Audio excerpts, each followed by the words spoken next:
On se dit « oh, c'est pas possible, un enfant ne peut pas être déprimé ». Eh bien si, en fait, 2-3% des enfants peuvent avoir des dépressions, 10-12% des adolescents, ça veut dire que c'est beaucoup de personnes.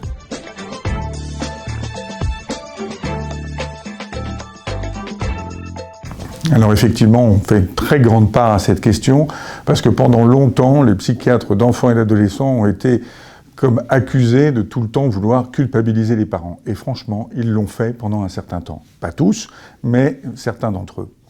Aujourd'hui, on sait que c'est pas comme ça que les choses se présentent, que déjà élever un enfant, ça n'est pas facile. C'est une sorte de légende urbaine que ce serait facile d'élever les enfants. C'est pas vrai.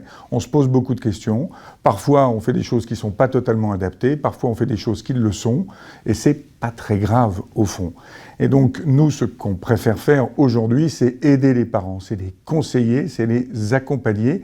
Parce qu'au fond, on estime que c'est eux les plus grands spécialistes de leur enfant. Alors, il y a deux choses qui freinent la reconnaissance des dépressions. La première, c'est qu'en fait, on n'y croit pas beaucoup. On se dit « oh, c'est pas possible, un enfant ne peut pas être déprimé ». Eh bien si, en fait, 2-3% des enfants peuvent avoir des dépressions, 10-12% des adolescents. Ça veut dire que c'est beaucoup de personnes. Ça, c'est la première chose. La deuxième chose qui freine, c'est que la dépression de l'enfant se présente souvent comme des troubles du comportement, des colères, une agitation, une irritabilité, et que c'est ça qu'on voit en premier, et on ne pense pas à poser la question à un enfant, lui demander s'il est triste, et éventuellement s'il a des idées suicidaires. Sachez-le, si on demande à quelqu'un s'il a des idées suicidaires, ça ne va pas du tout provoquer un risque augmenté de tentative de suicide, et au contraire, ça va le soulager énormément.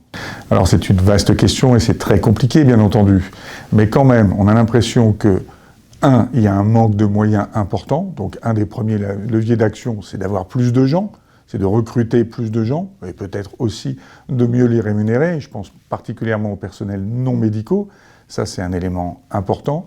Et puis un autre moyen d'action, c'est justement d'éduquer, d'apprendre à la population comment reconnaître ce qui est un trouble psychiatrique et ce qui est quelque chose qu'on peut éventuellement régler à la maison. C'est ce qu'on fait avec cet ouvrage qu'on a écrit avec Laurence Olivier, et c'est ce qui permet probablement d'aider, ou pourrait permettre d'aider à ce qu'il y ait une forme de graduation des soins, c'est-à-dire que tout le monde ne vienne pas aux urgences ou consulter un psychiatre d'enfants et d'adolescents quand cela n'est pas nécessaire.